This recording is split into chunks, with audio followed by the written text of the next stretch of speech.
that would have cut Ukraine loose months ago. So I want to commend the president for trying to make progress. I must tell you, I would have liked to have seen a ceasefire, but the truth is that no deal is better than a bad deal. And what we heard Ambassador Wickoff describe as encouraging, that there was at least an assent in Putin's and Trump's meeting to the United States providing security guarantees. And clearly the president didn't forfeit anything having to do with America's national security or with the security of our allies in Eastern Europe in the midst of this war. But, you know, at the end of the day, it's important to remember the bad guy here is Putin. Putin launched an unprovoked, brutal invasion more than 3 years ago. I've traveled to Ukraine twice. I've literally walked the streets, seen the aftermath of that brutal invasion, and now more than ever, America and our allies need to stand strongly with Ukraine and create the conditions for a just and lasting peace. You said last month that you thought President Trump was beginning to realize, quote, Vladimir Putin doesn't want peace. Vladimir Putin wants Ukraine, unquote. As you noted, there was no ceasefire agreed to. President Trump seemed to indicate before the summit that that had to happen, or he said there would be very severe consequences. Since the summit, he's dropped demands for an immediate ceasefire. 5 Ukrainians were killed overnight. He's telling people, you heard Witkoff say, a peace deal, a larger peace deal, can be reached quickly if Putin's demands, which include Ukraine ceding control of the entire Donbass region to Russia, are met. What do you make of all that? I mean, there are observers out there, people who like Trump, people who are rooting for Trump, who think that Trump got played. Well, look, I served alongside the president for 4 years. I know his style in dealing with these dictators. It's the velvet glove, but I think the hammer needs to come, and it needs to come immediately. I think the president, as he welcomes President Zelensky to the Oval Office tomorrow, and a whole cast of our allies in Europe that are going to be joining him, I think at the same time he ought to pick up the phone and ask Majority Leader John Thune to immediately pass the secondary sanctions bill that is supported by virtually everyone in the United States Senate. I think the combination of engagement, but also making it clear to Putin that we are prepared to take actions that would literally break his economy, even while we redouble our commitment to the security of Ukraine and to working closely with our European allies is important. Look, I said it before, I'll say it again. In the long history of the last 25 years, Putin has made it clear. He launched an attack into Georgia when President Bush was in office. He attacked Crimea and Ukraine when Obama was in office. After that disastrous withdrawal in Afghanistan, he crossed the border and started this war 3 years ago. Putin's made it no secret of the fact that he wants to reassert the old Soviet sphere of influence, what we used to call the evil empire in Eastern Europe. And I think Putin only understands strength. So while the president and his diplomatic team engage in this reapproach with Putin, and there seems to be interest, in my judgment, Putin's not going to stop until he's stopped. Until he understands that there's going to be enormous cost to Russia, and there's an unflagging commitment to defending Ukraine's sovereignty by the United States and our allies. Is there any way, I mean, can you explain or do you understand at all how the summit could end without a ceasefire agreed to, and that would be acceptable? I mean, there are 5 Ukrainians who are now dead. I'm not blaming it on President Trump. It's obviously President Putin's fault. But right. If the ceasefire had happened on Friday, those 5 Ukrainians would be alive. Well, your question in the last segment was relevant. There's a way that Putin can end the violence immediately, and that's with a ceasefire, but then move to negotiations. But look, when it ended and we all watched that press conference and it was clear there was no ceasefire, I must tell you that I was not surprised. There was an agreement by President Zelensky to cease fire back in February. Putin refused it. He's managed to delay the game. All the while, his military has continued its brutal assault on civilian populations in Ukraine. I think that's the reason why. Look, let's have the dialogue tomorrow at the White House. I'm also going to be praying that it's a productive time and a unifying time among all the leaders in the West and the President and President Zelensky. But at the same time, I've always said the United States posture on the world ought to be, one hand extended in friendship and diplomacy, and the other hand resting comfortably on the holster of the arsenal of democracy. I think Putin is only going to understand that there are going to be severe consequences, as the president promised, if there is no progress from here. The last thing we want to see is for Putin to use this latest delay as a reason to continue this war all the way until the winter hits and the fighting season essentially passes in that part of the world. We can't allow Vladimir Putin to run out the clock on the war in this year and in this season. We literally have to do both things, and that is the sanctions ought to be on the president's desk, available for his signature while negotiations begin. That's the most important way that we will ensure that there's real progress toward the peace agreement that the president has said is the ultimate conclusion. Before you go, sir, here in Washington, D.C., President Trump has deployed the National Guard and other federal troops, ostensibly in response to emergency of lawlessness and high crime in D.C. I am curious what goes through your mind when you see the president aggressively pushing out the National Guard when he didn't do so on January 6, 2021, as the Capitol was under attack, a mob was trying to lynch you, and your family was in danger. Well, January 6th was a tragic day, but I know we did our duty that day, and I wish the president would have done more. But I welcome his decision to deploy the National Guard and essentially federalize the D.C. Police Department. I know that it's all now working in a very cooperative way. Jake, if the District of Columbia was actually a state, it would have the highest homicide rate in the country. And this is where our national government has to be able to operate, where tens of thousands of people, you included, work every day. I think it's important what the president is doing. I fully support it. And I think the American people welcome the president taking decisive action to ensure the streets of our nation's capital are safe, and also continues to provide resources across the country to make all of our cities and towns and communities safe. Former Vice President Mike Pence, thank you for joining us. Hope you and your family are thriving. Thank you. Thank you so much. A big task for Democrats this week. Can they convince skeptical voters, including skeptical Democrats, that the only way to beat Republicans is to take a page from the playbook of the Republicans that the Democrats have been assailing for years? My panel's next. Nice going, Lou. Hackers. Driving home, my staff who lives here in the hill reminded me, don't stop at a stoplight until I'm out of town. If I see a red light late at night, since there's very little traffic, slow up at the other block so I never come to a full stop except in the middle of the block because of carjackings. Stopping at a light, people standing in a corner, walking up with a gun. Well, how about that one, huh? So, carjackings, rapes, murders, right? They are nothing compared to those guys on January 6th. They're also pushing that narrative. It's really wild. Isn't the truth fun? It's actually fun.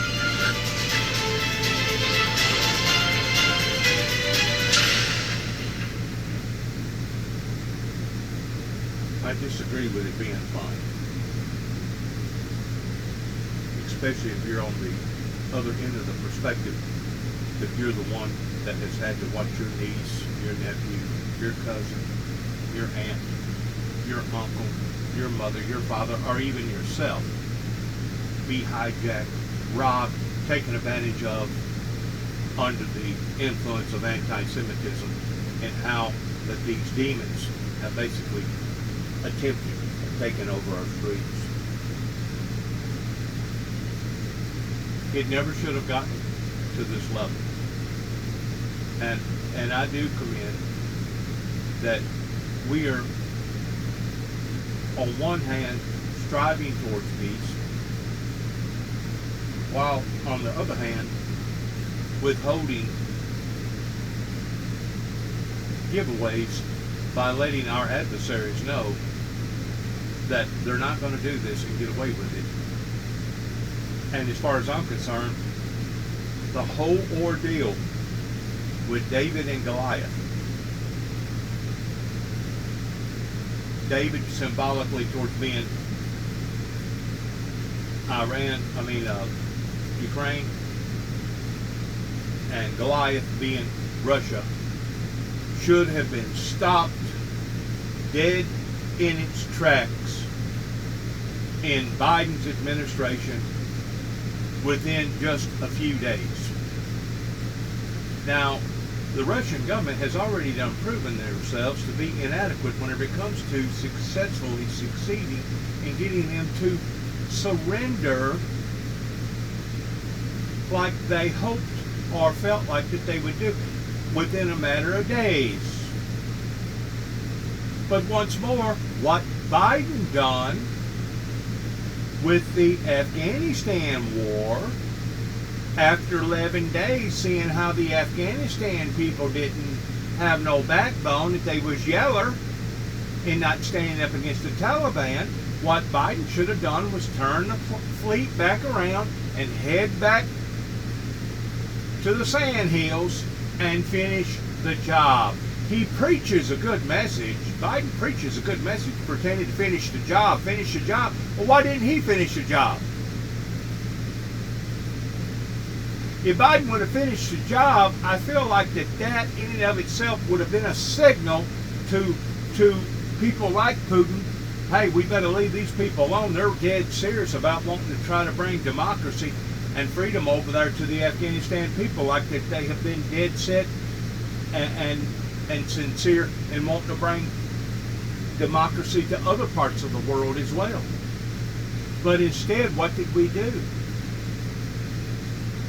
We sent out the wrong signal. And we didn't go back and do a mop-up job. This will probably be the grounds, according to Russia, in basically a third world war. But that's what they was brewing towards all along. And the thing about Russia, where they've messed up, is first of all, the way I understand it, probably about 5 million people has abandoned Russia that ordinarily was their citizens there, that was not going to tolerate any type of actions like this. Second of all, they've been forfeiting their own citizens towards taking care of their elderly. And third, and most importantly, they have been sending out their youth in basically mandating this war, in basically children going to war and dying in the name of this hypocrisy that Putin has started. That evil, demonic empire has started. And if anything, what I believe that Trump is doing right now, regardless whether it be LA, regardless whether it be DC, regardless whether it be Birmingham, regardless whether it be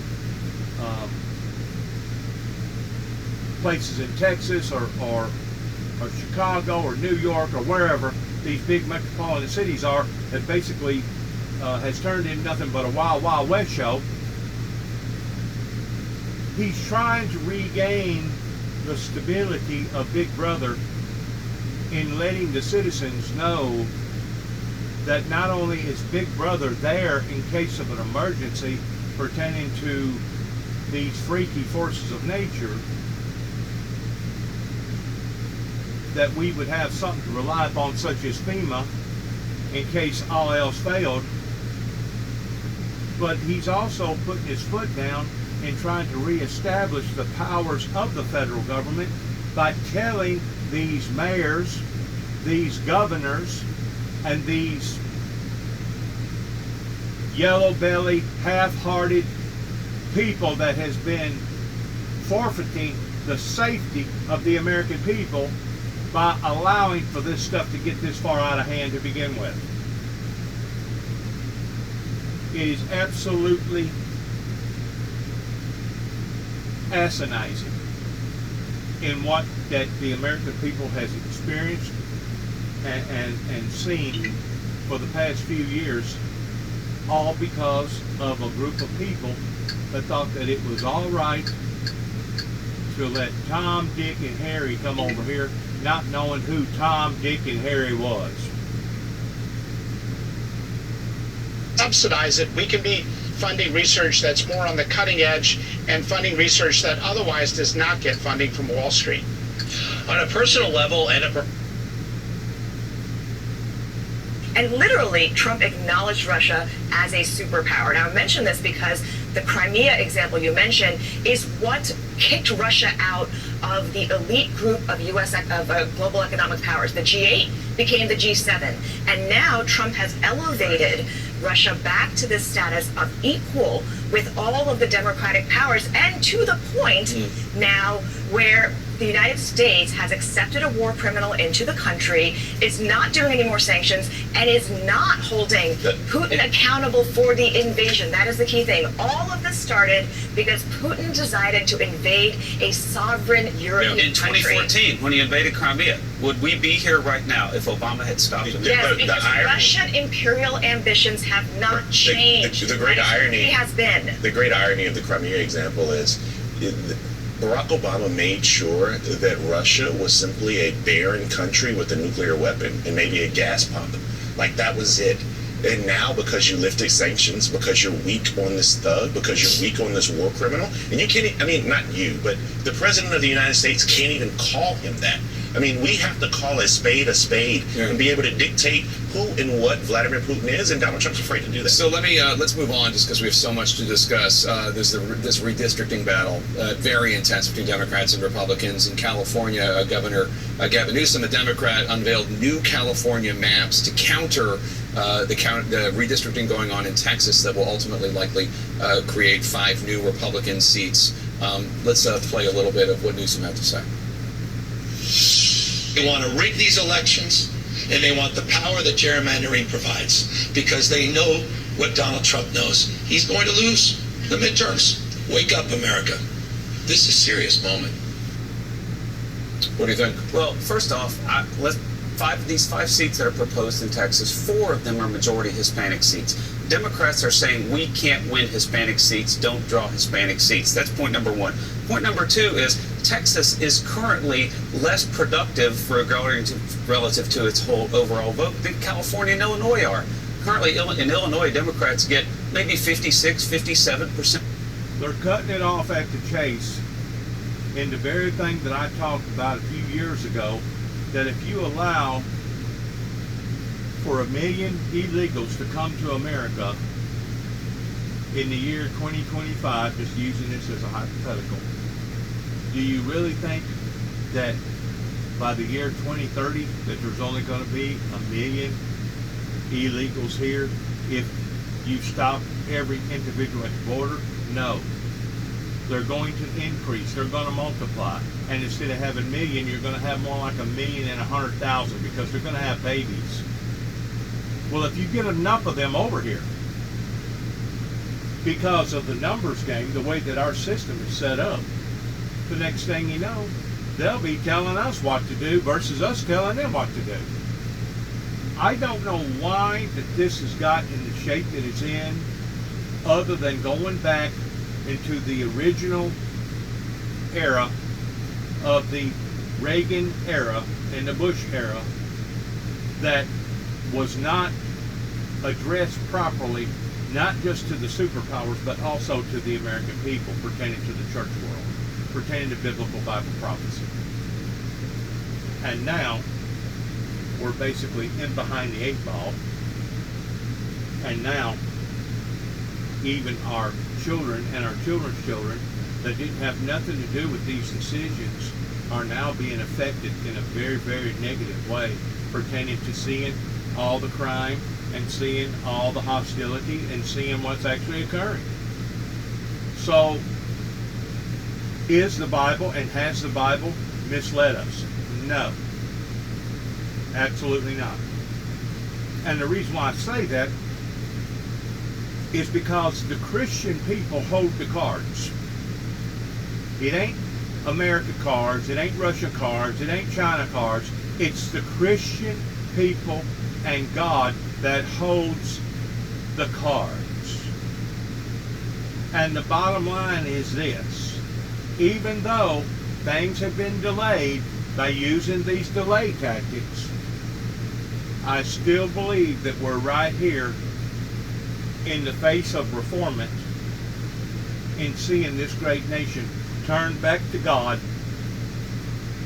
and turn back to the safety and the prosperity that at one time our ancestors intended for all of us to live and abide by, and not just a simple few regarding the elite and the richest of the rich and the conglomerates. It is time to see a revival. It is time to see a new revolution occur in America, and I do hope that tomorrow, whenever the president of Ukraine comes to the White House, that things will openly be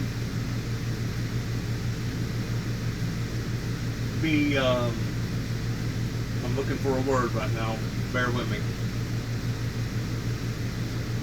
Clear, things will be clear or transparent, that the decision that the American people pertaining to our American government has had to make because of the Russian government was done so off of being provoked, and not because we desired or wanted it to be this way, but because it was the only way at this point in time to deal with this. Once more, it falls back into the feet of those who could have stopped this, but chose not to. Whenever it first broke out, within days after it first broke out, in addition to those that was in power, which was the Democrats at that time, that seen how the Afghanistan people basically laid down, become yellow bellies, and laid down and wouldn't fight the Taliban in putting out the wrong signals to the wrong people. When has the American dream or desire ever been towards allowing for dictators to come in and ruthlessly ruin individuals' lives and basically go back to the ancient prehistoric days or the days of old, whenever you did have ruthless dictators and kings that would basically cut your head off if you even thought about looking at them the wrong way or talking about them the wrong way. When has the American people ever supported that? I don't think never. Whenever our ancestors stood up pertaining to King George III in reference to what the king was trying to do to our great land over here, the land of the free, our ancestors stood on fertile ground by saying enough is enough during the Tea Party and saying we do not have to take this any longer. And it goes back, I've said this before as an example, it goes back to what went on in Moses' era pertaining to the Pharaohs. You can look it up in the Bible in Exodus. Whenever God spoke to Moses and told Moses to go tell the Pharaohs to let my people go. let my people go. In other words, you can be a leader, but don't be an unfair leader. You can be whatever you want to be, but make sure that my people, pertaining to God's people, also has a say-so.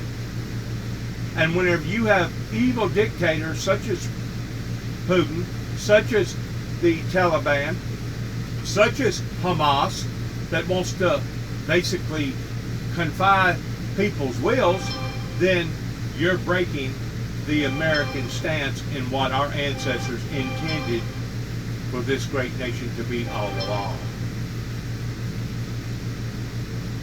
I know, and I told you this before or shortly after Donald Trump became president, that things was going to get hairy, that things was going to get probably abrupt, and that we was going to see some things that a lot of people was going to disagree with, and basically putting our foot down and saying enough is enough.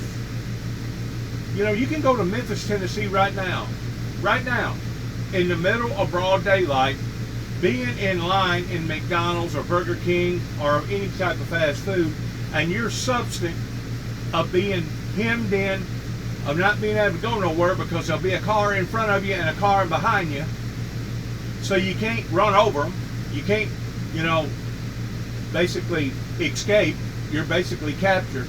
And it doesn't matter if it's broad daylight, don't matter if they got masks on or not, they'll just walk up to you with a gun and demand all your money or your life.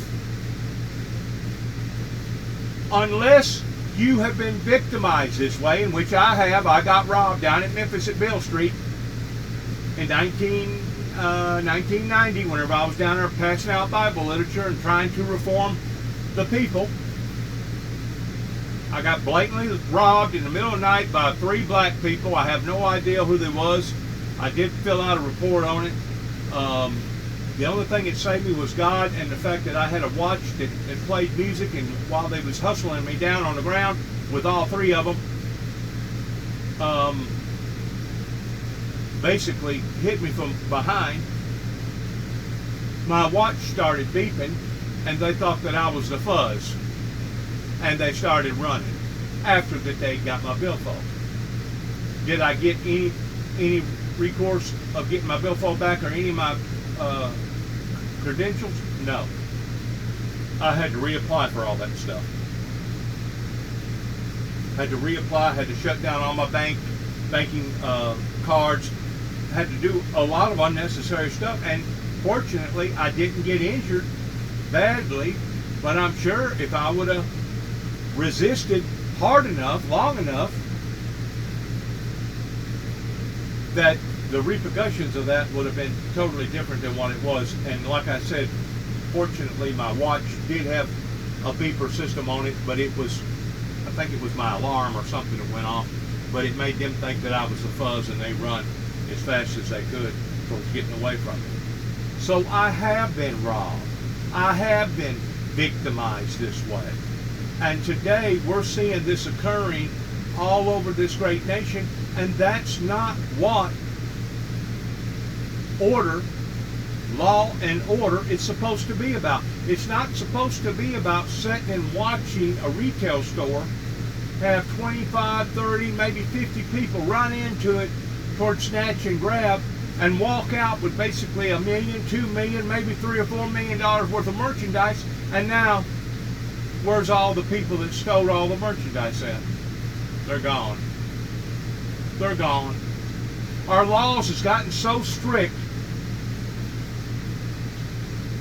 according to a Walmart employee, that it wouldn't matter if they was to sit and visibly watch somebody put something in their pocket or in their purse or under their shirt, knowing that they was stealing, and as they was walking out the door, screaming and hollering, telling them to stop, stop, stop. But by law, they cannot apprehend that person and manhandle or strong arm that person down, because if they do, now they're subject of being sued. So basically, the employees that's hollering, stop, stop, stop, just by law, has to stand there and observe the individual walking, running erratically out the door, getting into their automobile, and driving off.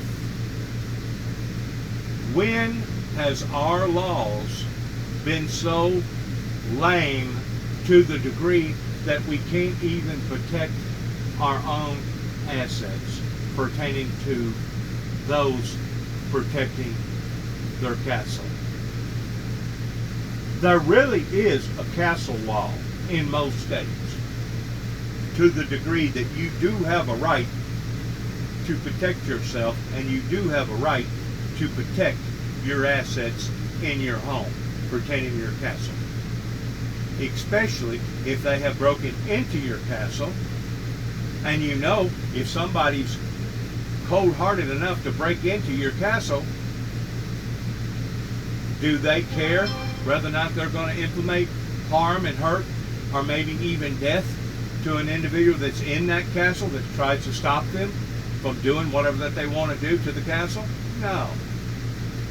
No, they'll rape them, they'll kill them, they'll murder them, they'll do whatever.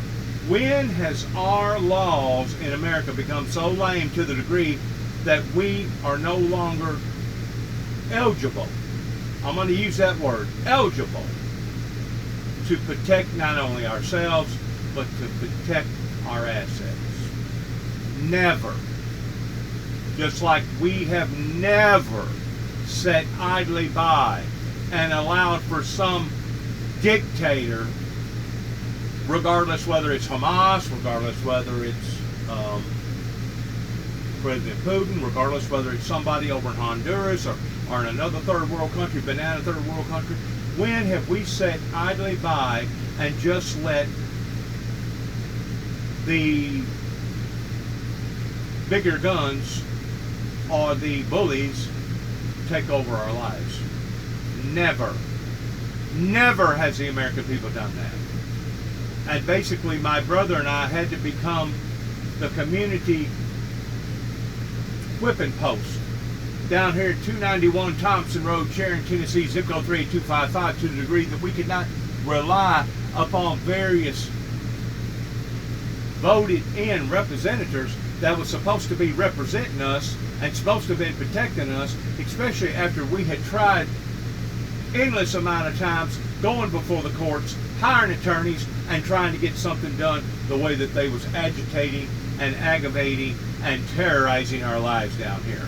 For 3 consecutive solid years, my brother and I knew that we was caught in between a hard place and a rock, because that's exactly what certain individuals up there in Dresden, Tennessee wanted. They wanted to see either David Jeffrey Jackson or Dennis James Jackson spill blood on the floor, and it wouldn't have mattered to whose blood that it would have been. The fact that if there had been a major confrontation to the degree that it would have been a violent, looked upon as being a violent action, it would have automatically turned against us. It would have turned against my brother David. It would have turned against me. Even if we had captured them on our property while they was vandalizing our property, or even while, hypothetically speaking, thank God that it didn't happen, but even while they was breaking into our homes or stealing our possessions, in which my home did get stolen and my possessions did get stolen during the time that I was locked up in jail, but I couldn't actually say that they broke in because I was the dummy that gave them the keys and coming out here to begin with. But did they take advantage of me? They stole everything that we had. They wiped us out. Anything that was considered valuable, electronic equipment, guns,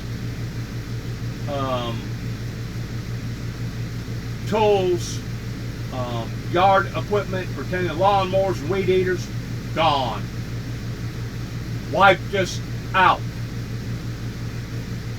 And if I didn't get out of jail whenever I did, even though I had to plead guilty to a crime that I know that I wasn't guilty of, they would have probably taken the whole shooting combatch away. They would have probably dislodged the boats out of the concrete floor and stowed the air compressor that's mounted to the floor out here. They would have probably gotten welders and all the other big equipment that it usually takes at least 2, possibly 3 or 4 people to grab a hold of and jerk out of here. They would have taken all of it if I didn't plead guilty and come back to 291 Thompson Road and basically protecting my castle.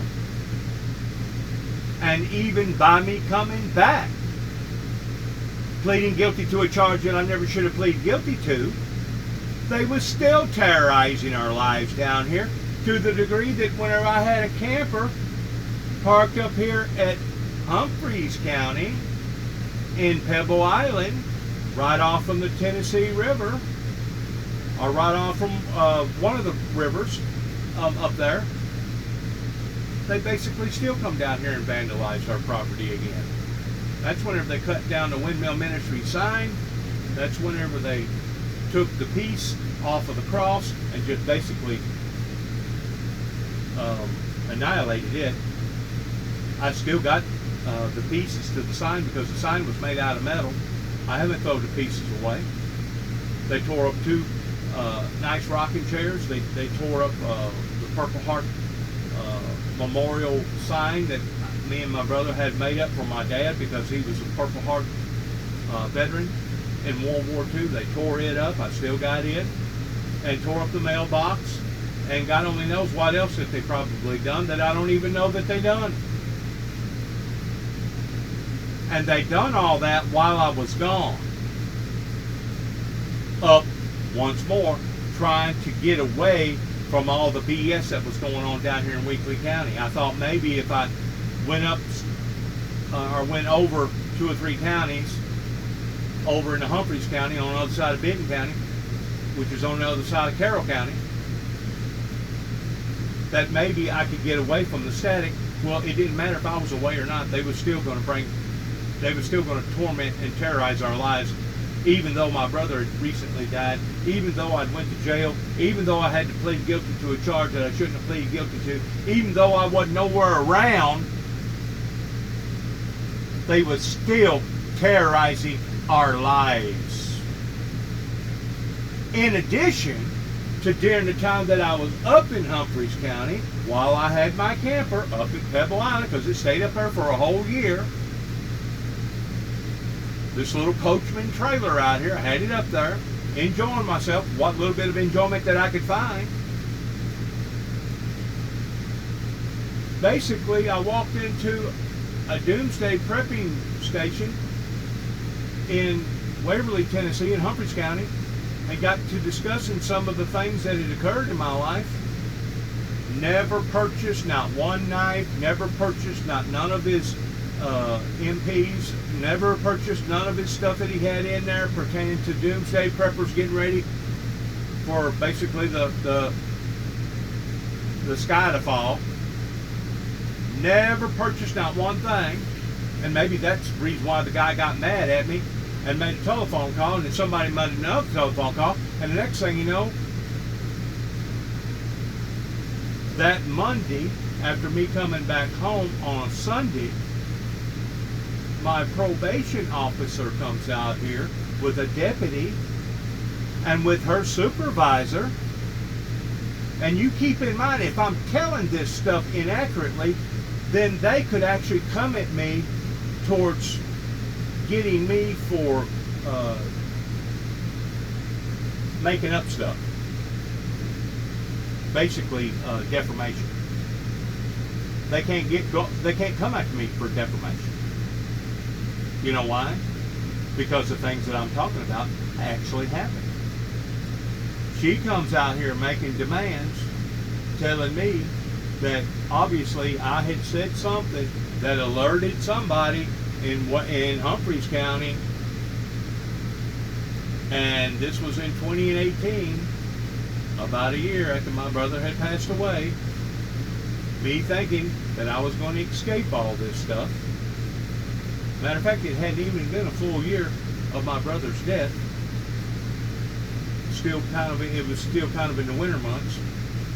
I think, if I'm not mistaken, Christmas had just got through going by, so I think it was January, if I'm not mistaken. Comes out here and makes demands by telling me that if I do not go to a psychiatric ward and being studied or questioned by a psychiatric doctor, somebody that had license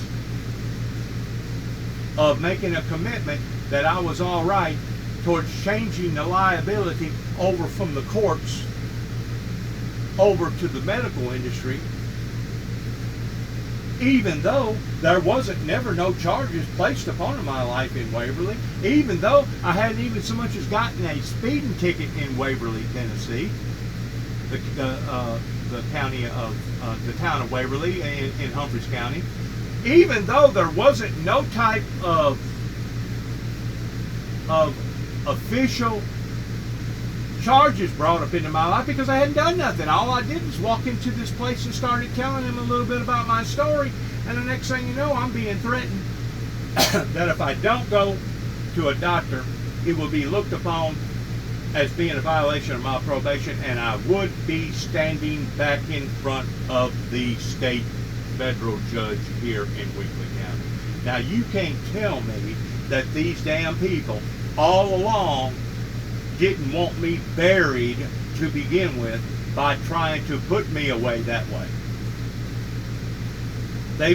That's what they've been gunning for all along since 1983, whenever I was in dire need of somebody helping my life down here, of me going to Kenton, Tennessee, and expressing and explaining to the authorities there towards what my father had recently done. This was after I'd lost 9 units of blood after an automobile accident. And instead of them helping me, they wanted to institutionalize me. And the reason why they wanted to institutionalize me, because I was talking about the very things that I'm talking about right now, towards exposing various things about various people in this area that have done us wrong.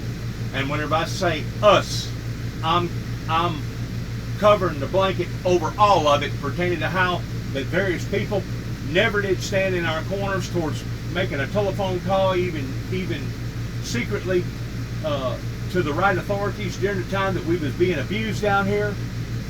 Not counting what happened to my great grandfather during the time that he was doing what he was doing for the state of Tennessee, for the benefit of the people. And then shortly after World War I, the whole concept changed to the degree that now all of a sudden he was looked upon as being a monster. But prior to that, he was looked upon as being a hero. Now, I'm not the smartest person in the room, and I'm not the sharpest knife in the drawer. But I am sharp enough to see where these attacks has not just been upon my personal life, but upon my family's life. Just like on my mother's side, pertaining to the Jesse James gang, if you know anything at all about what occurred there, those two boys basically got provoked after Illinois Central basically hired a syndicate to go in there and supposedly kill them, but instead of killing them, they shot up the house and killed, I think it was their sister or their mother or somebody like that. Anyways, that's what provoked them boys in them turning against Illinois Central Railroad. Because why? Because of the vigilante type tactics that they was using on good, decent, moral people. And whenever good, decent, moral people has to basically take the law into their own hands, then you got a bloodbath. So I'm really glad to see Donald J. Trump finally, Big Brother, putting his foot down in making examples out of these cities. Because if he didn't, the events that I just got through telling you about, and that other newscasters here revealed pertaining to hijackings and stuff like that, are only going to steadily get worse. There has to be an end to this hypocrisy. And once more, the hypocrisy started in 1988, after 9 cassette tapes went to the White House, and the White House did not respond accurately and professionally the way that they should have had, but at the same time they were spewing out once more mixed signals by telling the world about 1,000 dots of light. Reagan was telling people about what will the people think of us 100 years from now if they was to put everything that we know at that particular time in a time capsule. They was talking about peace out of one side of their mouths, but while they was talking about peace, they was implementing war, pretending to Desert Storm and Desert Shield that I tried so desperately in stopping them from making that decision and doing what they done. Desert Storm and Desert Shield led to 9/11. We would never have had 9/11 if Desert Storm and Desert Shield didn't take place. In addition to what we done after 9/11, in addition to what we done in a 10-year war that spent, what was it, over $2 trillion, not counting all the lives that got affected, not counting all the eyes and the ears and the hands and the arms that got blowed up and the legs and etc. that got blowed up during that time. And to think that this government, this administration, before this administration is in power right now, basically sat idly by and allowed for the Taliban to lay their arms down and surrender back over to the very people that we was trying to conform them and train them to go up against. Now, if that's not putting out the wrong signals, I don't know what is. I don't necessarily agree with putting out a red carpet for this guy right here pertaining to Donald Trump. I'm sure he's got his reasons for doing what he done and trying to butter them people up and trying to go at this in a dignified manner. But it's pretty obvious that if this don't break the ice, then it's obvious that the Russian government don't want peace. They want Ukraine. They want a third world war. And the people over in Europe and other places over there, have Germany and England and other places over, have done already said, this is what this maniac is out to do, which Ronald Reagan had pegged in the late 80s by telling him, or telling them, pertaining to the Russian government, that they was nothing more than an evil empire. And now Ronald Reagan's words are factually coming true. We're seeing where they're doing just exactly that. It never should have gotten this far out of hand.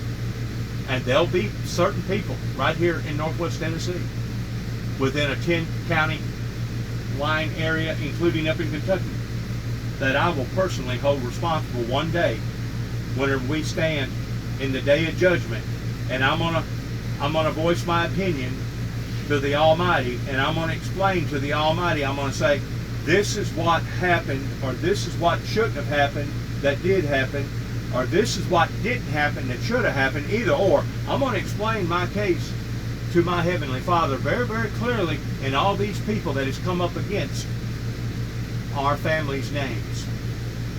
And then we're going to let Him decide, the Almighty, in who is guilty and who deserves to be pardoned and who will hear, well done, thy good and faithful servant.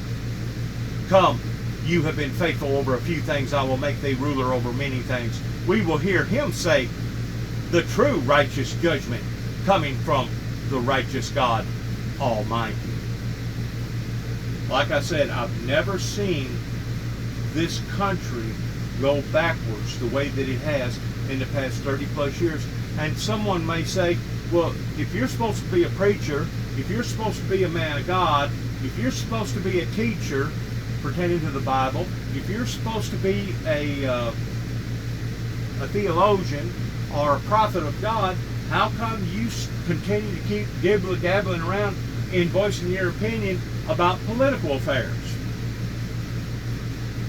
this is it in a nutshell. It was the political affairs that intervened with the spiritual affairs. It was the political affairs that overexceeded the church world over here in America that has put us where we are right now, going all the way back to the Reagans and the Bushes and the Clintons and the Obamas and then the young Bushes. And then the one that we presently had pertaining to, yeah, you know who. It was all in a bundle. And if we would have continued on the path that we was on, not only would we have all had to worry about gotten hijacked, but we would have had to have worried about the very people that was doing the hijacking towards being in control. Or better than that, we would have had to have worried about all these Spanish descendant groups, regardless whether it was in Texas or wherever, gaining a foothold. And the next thing you know, it would have been the Mexicans taking over the Americans on a political level. Because as I said before, if you got 1 million in here today and you stop the border completely, do you really think 5 years from now that you're going to have 1 million people? If you think that, you are a very unqualified person of understanding what time and the representation of time would do in order for these things to have gotten out of hand this way. Because I promise you, there wouldn't have been 1 million people 5 years from now. There would have been more like 1,100,000. Because I promise you, those Mexican people with the Mexican women, they like to have their babies. So if you're thinking that by the year 2040 that there would still only be 1 million people, it just shows you how out of touch of reality that certain people are. If you get enough of them over here, the next thing you know, they'll be voting our legislation out completely. And then it will be taken over by the Mexican politicians. Because they'll get in power, these liberals. So, do I admire the things that Donald Trump is doing right now pertaining to these sanctuary cities and trying to straighten out these problems? I don't admire in how come it has taken this long for somebody to do a cleanup job. And I don't admire the fact that we've basically been provoked in having to do it this way because it has went entirely too long. But I do admire that somebody's in there cleaning up house. Because if, like I said, if they didn't, then that would have meant that my granddaughter and possibly my great-granddaughter would have been exposed to not only an evil, demonic America that was falling apart at the bridges pertaining to seeing all the hijacks, but basically it would have been my granddaughter or my great-granddaughter that would have been ruled by these evil, demonic dictators, regardless whether it been somebody like Putin or somebody right here in our own back door, in our own front yard. So whenever these liberals get on TV and they talk down about this and talk down about that, they really don't have no earthly ideal, first of all, on what they're talking about. And second of all, it was people's liberal type thinking that has gotten us in the positions that we're in to begin with. If Harrison would have taken over Biden's position, do you really think that we would be seeing a mop-up on bigger cities right now? Do you really think that we would have somebody in there putting their foot down pertaining to all the giveaways that was given away over to 100 countries? Billions of dollars every year. Billions of dollars that we were just giving to people just to be giving it to them. Similar towards how Obama gave 3 or 4 pallets of $100 bills over to Iran towards trying to buy off their buddies. It's time for the insanity to stop.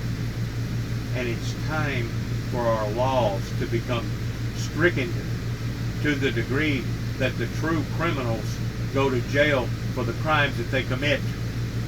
And those that are not willing to stand in our corners in protecting us, just like the ones up here in Dresden, Tennessee, that done what they done to our families, to remove them people and get somebody in there that will stand up for our rights, that will protect us, that will have a backbone, that won't be yeller pertaining to a yellow streak going up and down our backs. Please take these things seriously, because they're meant to be taken serious. We are no longer living in the same old America that my uncle on my mother's side said 4 or 5 days ago whenever I went up and interviewed him, that we are no longer living in the same good old USA than what we was accustomed to, even going back 10, 15, 20, 25, 30 years ago, much less going back into the era that my uncle was born in, which I guess was in the late 30s or early 40s. Could you only imagine how harsh the things look in senior citizens' eyes of how that the world, especially the American world, has turned upside down whenever it comes to true justice? Can you only imagine what people like him, or even females, can see through their elderly eyes, and how far backwards that this country has actually went? It's shameful. It's disgraceful. It's disgraceful that we have not had enough sense and enough backbone to stand up against this type of heathenistic, barbaric act. Especially whenever it comes to protecting our own lives and protecting our assets of those that fought, bled, and some of us even died for the very things that our ancestors was willing to die for us having what we have today. Good luck to all of us. God bless America. God bless our troops. God bless the United States of America towards our endeavors, towards which way that we go from this moment on, because I promise you, my friends, we're going to need it. We're going to need it on every level that you can think of.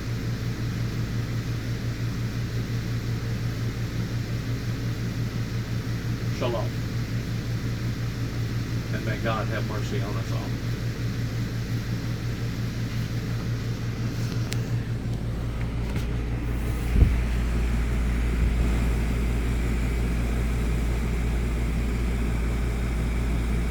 Jack, what are you doing, Jackie? Come up here. Come up here, Jackie Specky. Come up here. Come up here. Come on. Come on up here. Come on up here, you big old elephant. Oh, he's got to stretch. He likes to stretch. He loves to stretch. What are you doing? What are you doing, Jack? Huh? What you doing, Jackie Smacky? I'm just making another tape. I'm just making another digital recording here. I know you're a lazy boy. I know. Well, I got you out of that 100-degree heat.